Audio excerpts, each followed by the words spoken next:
જય શ્રી કૃષ્ણ. સ્વાગત છે તમારું રાધાસ કિચનમાં. તો આજે આપણે બનાવવાના છે કલરફુલ પૂરી.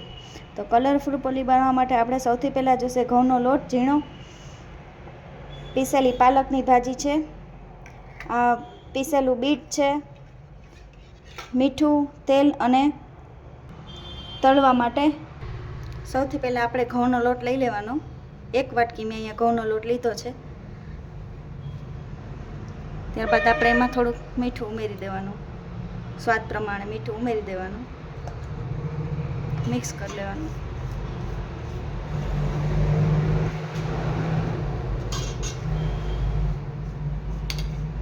હવે આપણે આજે બીટનો રસ કાઢ્યો હતો પીસીને, એને આપણે ધીરે ધીરે ઉમેરી દેવાનો.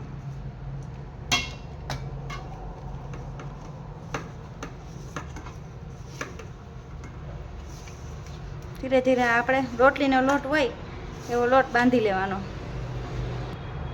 આપણે આ સરસ લોટ બંધાઈને તૈયાર થઈ ગયો છે અને થોડુંક ઉપર તેલ લગાવી દેવાનું જેથી સુકાઈ ન જાય.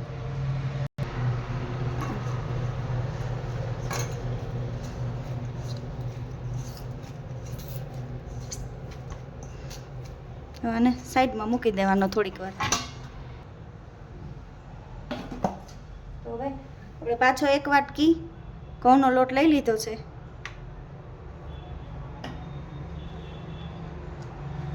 એમાં સ્વાદ પ્રમાણે મીઠું ઉમેરી દેવાનું.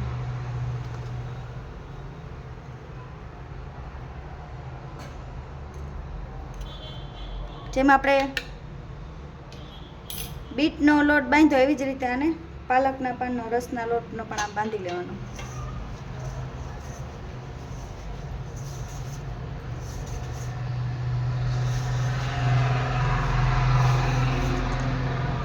આ કલરફુલ પૂરી હોય એટલે છોકરાઓ ઈ બાને જમે કે કલરવાળી છે. એમ નાના છોકરાઓ જમતા ન હોય. મારે 2 વર્ષની બેબી છે તો કલરવાળું કહું એટલે તરત જમી લે. આ લોટ આપણે સરસ બંધાઈને રેડી થઈ ગયો છે અને આપણે થોડી વાર સાઈડમાં મૂકી દઈશું.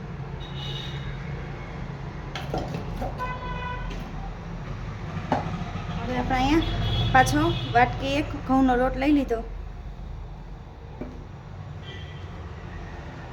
એમાં સ્વાદ પ્રમાણે મીઠું ઉમેરી દેવાનું અને આપણે સાદા પાણીથી જ બાંધી લેવાનું.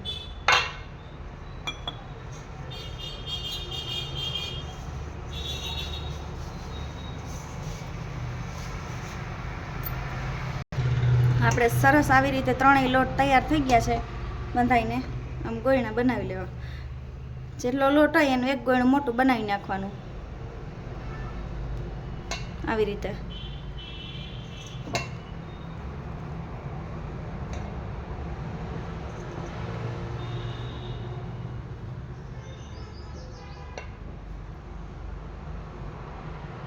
હવે આને આપણે મોટી સાઈઝમાં વણી લેવાનું.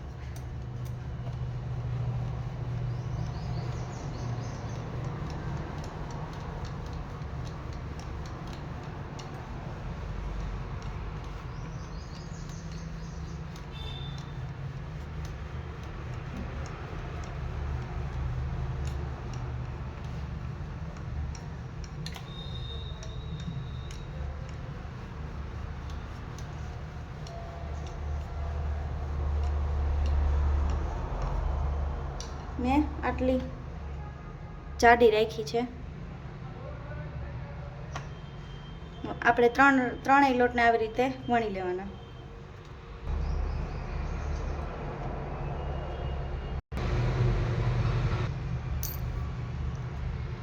તો આપણે અહીંયા 3 ગોયણા જે બનાવ્યા હતા લોટ બાંધીને એ વણી નાખ્યા છે મોટા મોટા.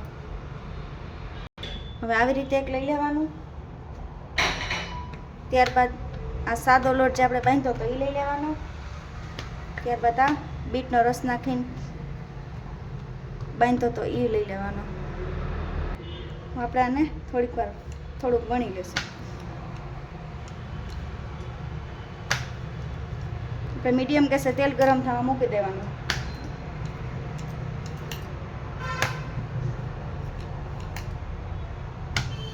હા, સરસ થઈ ગયું છે.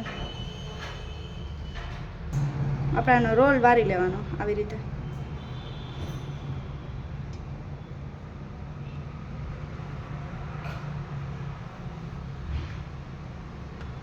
આવી રીતે રોલ વળી ગયો સરસ.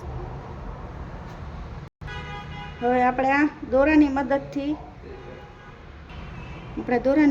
આવી રીતે ભાગ કરી લેવાના, જેથી આપણે અંદર ડિઝાઇન થઈ હોય એ ડિઝાઇન બગડે નહીં. આવી રીતે ડિઝાઇન થઈ જાય. આપણે બધાય લોટનું એવી રીતે કરી લેશું. આવી રીતે આપણે બધાય ગોળા તૈયાર કરી લીધા. હવે એક એક કરીને બધાય આપણે નાની સાઈઝમાં વણી લેવાના.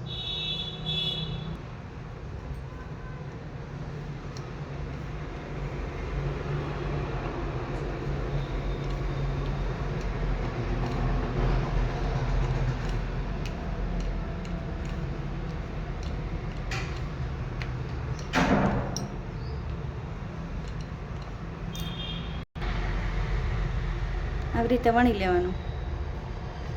પૂરીની સાઈઝનું જ વણવાનું છે. તો આપણે બધી પૂરી વણાઈ ગઈ છે. જોવામાં જ કેટલી પ્રીટી લાગે. તો હવે આપણે તેલ પણ ગરમ થઈ ગયું છે, એમાં બધી પૂરી તળી લેવાની.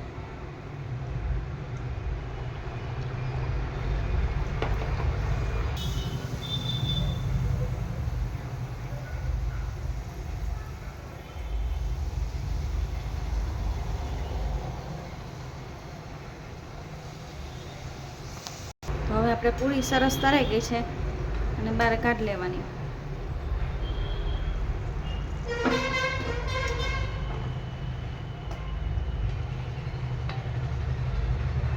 આવી રીતે બધી પૂરી તળી લેશું આપણે.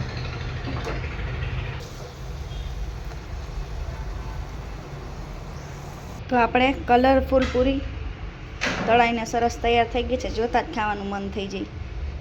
આ તમારા બાળકોને પણ કરી દેજો. અને જો મારી રેસીપી તમને પસંદ આવી હોય તો કમેન્ટ કરી દેજો, લાઈક કરી દેજો, શેર કરી દેજો અને મારી ચેનલને સબસ્ક્રાઈબ કરી દેજો. Thank you for watching my video.